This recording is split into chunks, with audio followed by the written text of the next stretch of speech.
தமிழ் பேசும் அனைத்து நல்லவளங்களுக்கும் வணக்கம். நான் ஜெஸ்ஸி ஜோலி. இன்றைக்கி ஒரு சூப்பரான ஃப்ரூட் பாயசம் தான் நம்ம செய்ய போகிறோம்.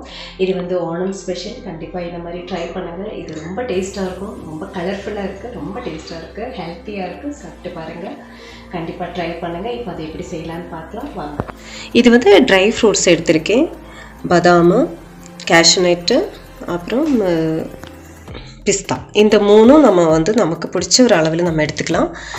இப்போ பைனாப்பிள், மேங்கோ எடுத்திருக்கேன். அதில் பைனாப்பிள் ஒரு ஆஃப் எடுத்திருக்கேன், மேங்கோ 2 எடுத்திருக்கேன். இது ட்ரை ஃப்ரூட்ஸ்.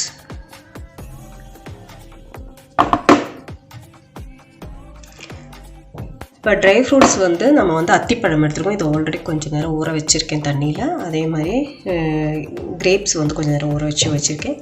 இது ஆப்ரிகாட். இந்த 3 ட்ரை ஃப்ரூட்ஸ் எடுத்திருக்கேன். இதில் ஆப்பிள் 1, அப்புறம் ஒன்று பேரிக்காய் 1 எடுத்திருக்கேன். அப்புறம் நேந்திரப்பழம் 2 எடுத்திருக்கேன். அப்புறம் நம்மளுடைய போமக்ரானேட் எடுத்திருக்கேன். இதுதான் நம்மளுடைய பாயசத்தோட மிக்ஸு. இதில் நீ 3 ஐட்டம்ஸ் இருக்குது. அந்த 3 ஐட்டம்ஸ் நம்ம செய்ய நம்ம சொல்லலாம். 2 ஸ்பூன் கார்ன்ஃப்ளவர் மாவு எடுத்திருக்கேன். இதில் நம்ம கொஞ்சம் பால் ஊற்றி கட்டை இல்லாமல் கரைச்சிக்கலாம். இங்கே நான் கொஞ்சம் குங்குமப்பூ எடுத்திருக்கேன். அதில் கொஞ்சம் பால் ஊற்றி நம்ம வச்சுக்கலாம். இப்போ நம்ம எண்ணெய் ஆயில் இல்லை, நெய் ஊற்றிருக்கேன் பாத்திரத்தில். இப்போ இந்த பாத்திரம் நல்லா சூடாயிடுச்சு. இப்போ நான் கேஷ்நட்டு, பாதாம், பிஸ்தா இந்த 3 இதில் போடுறேன்.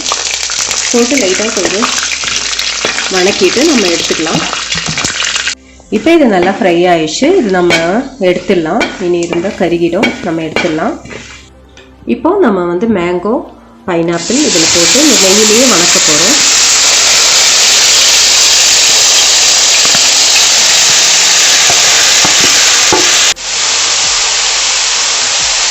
இப்போ இதுலேயே வாழைப்பழமும் நம்ம போட்டுக்கலாம். இது நேந்திரப்பழம். இதில் ஒரு 4 ஸ்பூன் சுகர் நம்ம போட்டுக்கலாம்.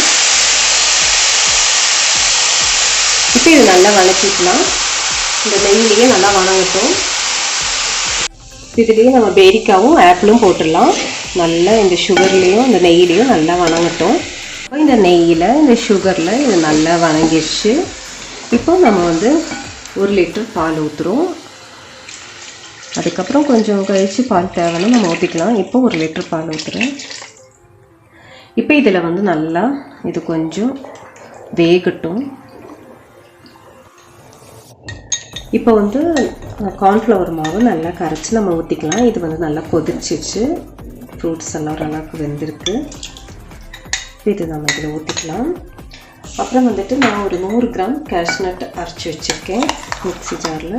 இப்போ அரைச்சி வச்சு அந்த 100 கிராம் கேஷ்நட் அரைச்சி பால் ஊற்றி தான் அரைச்சிருக்கேன். அதுவும் நம்ம இதில் ஊற்றிக்கலாம்.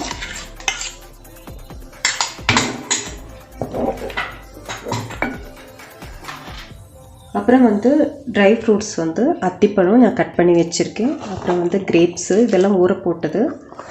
ஆப்ரிகாட்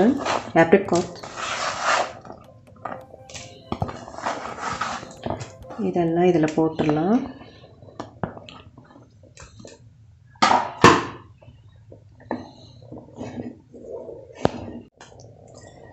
இப்போ மில்க் மேட் நம்ம ஒரு டின் இதில் ஊற்றுறோம்.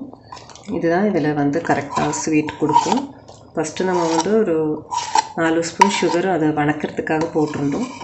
இப்போ இது ஒரு டின் இதில் நம்ம ஊற்றணும். அது கரெக்டாக இருக்கும்.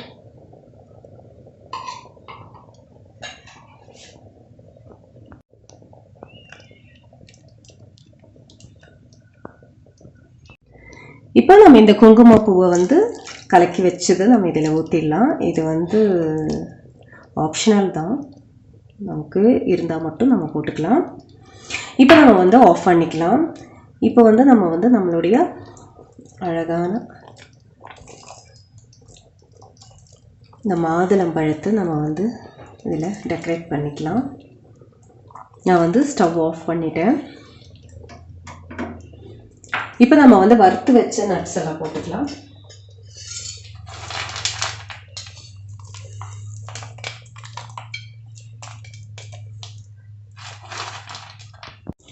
நம்மளுடைய பாயசம் ரொம்ப டேஸ்ட்டாக இருக்குது. டேஸ்ட்டாக இருக்கான்னு கொஞ்சம் பார்த்துக்கலாம். நம்ம அந்த